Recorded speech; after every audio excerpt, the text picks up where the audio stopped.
So saan ngayon ang ating punta?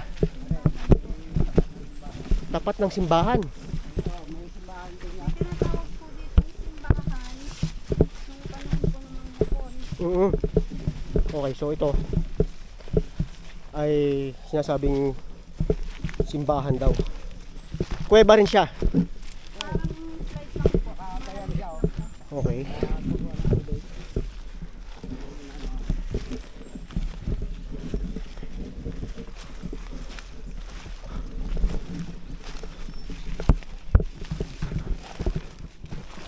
Istaka ng mga plato nung una araw.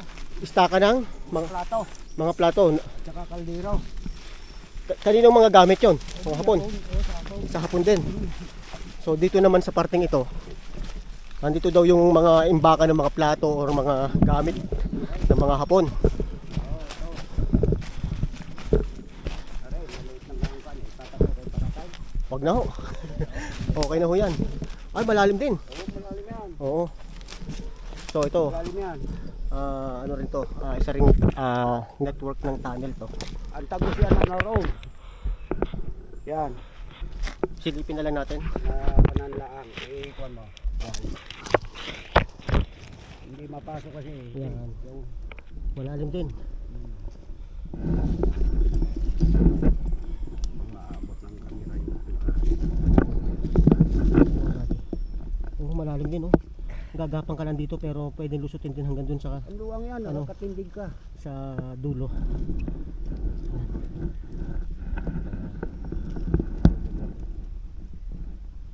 Ayan. Okay. So hindi na natin papasukin yan. Halos parehas din lang ang ano yan. Matindi yan. Makakuan yan. Napakaluwang yan. Okay. Ang daming bayakan lang yan. Oo. Mapupuhin ka sa bayakan diyan. Ilan lang yung naroon natin. Mas madami dito. Puno yan. Hindi ka makapasok diyan ng basta yan. So ito naman daw yung pinaka-exit ng ating sinilip doon na maliit na butas. Yan. Nandito. Ito yung labasan niya. Ayan. Yan. Yan ang pinaka-condom. Yun ang main. Oo. Dito ang exit. Yan. Okay. Simbahan. Nandito naman daw yung sinasabi na simbahan. Posible na itong sinasabi na simbahan ay ito rin yung dito nagpupulong-pulong ang mga Hapon noon. Yan ang pinaka-sulukan. Ay grabe oh. Bayan natin yan. Bayan. Tingnan niyo itong daanan ng tubig oh. May pinaka-kanal o pinaka-irigasyon. Yan. Yan. Tama. Ito yung Yan. Dinidire. Oo. Kuan mo pa. Lala mo. Yan mga buddy. Tingnan niyo yung tumutulong tubig mula dito sa batong ito. Mula dyan pababa. Yan, buhay pa siya oh. Yan. Papunta dito. Tapos nandito na bakas pa rin yung mga tama ng mga piko. Kami po nagpapan nung kabataan namin. Mga nahuhuli din po kami dito. Mga Sige. ligaw na crab. Oh, ito, sige. Nung kami po'y kabataan, nung napunta po kami dito sa simbahan, Oo. may nahuhuli din po kami mga ligaw na crab. Okay.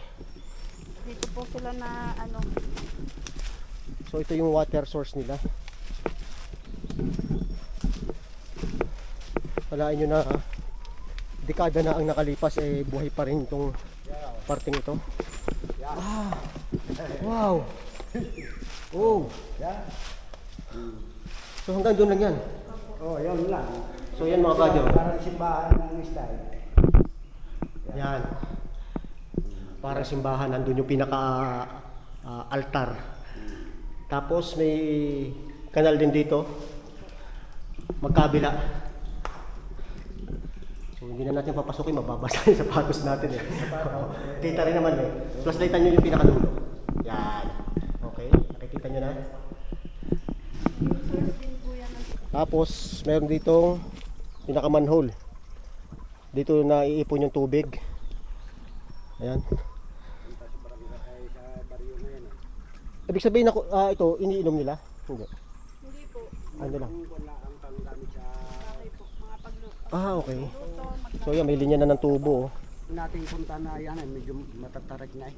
Pero may mga butas pa rin May dyan. mga butas yan, mabababaw lang. Okay. So, So, kawawa naman tayo.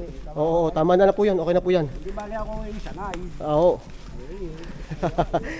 So ayon nga kay Tatay Jun, Ah, marami pa dyang butas. oh, marami. Ayan, itong ridge na to Aray lahat paikot na yan. Oo. Pagpad ng kuhan. ng butas. Butas. Lahat yan, puro butas ito siya. Oh, may malaki. Sige po, sige po. Yan ko nilagay yung So, inurasan natin mula dun sa may inumpisahan natin sa pagbibideo dun sa Bukana. 35 minutes mga buddy. Yung ating